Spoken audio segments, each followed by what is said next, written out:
السلام علیکم اسٹوڈنٹس، امید ہے کہ آپ خیریت سے ہوں گے۔ فروغ اردو کا چیپٹر ہے حکایت، اس کا ہم آج خلاصہ کریں گے۔ پیج نمبر ہے 31۔ وائز آپ اسٹوڈنٹس، میں نے آپ کے لیے یہ پیج ریڈی کیا ہے، آپ نے ایسے پیج ریڈی کرنا ہے۔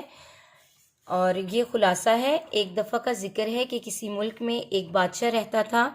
اس نے ایک قیدی کے قتل کا حکم دیا۔ قیدی مایوسی کی حالت میں بادشاہ کو برا بھلا کہنے لگا اور گالیاں دینے لگا۔ بادشاہ نے پوچھا کہ قیدی کیا کہہ رہا ہے؟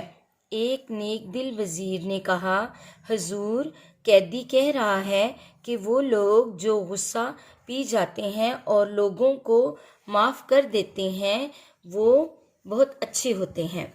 اور بادشاہ کو اس قیدی پر رحم آ گیا۔ اس نے اس کے قتل کا ارادہ ترک کر دیا۔ ایک دوسرا وزیر بھی وہاں موجود تھا جو بد فطرت تھا۔ اس نے کہا، بادشاہ سلامت، قیدی نے تو آپ کو برا بھلا کہا ہے اور گالیاں بھی دی ہیں۔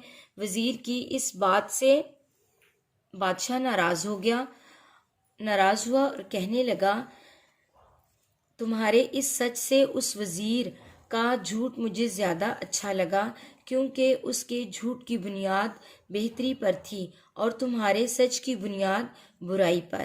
کسی عقل مند نے کہا ہے کہ وہ جھوٹ جس میں مصلحت شامل ہو فساد پھیلانے والے سچ سے بہتر ہے۔ ٹھیک ہے اسٹوڈنٹ، آپ نے اس خلاصے کو اپنی کاپی پہ کرنا ہے، اسی طرح کا ریڈی کر کے پیج۔ Thank you.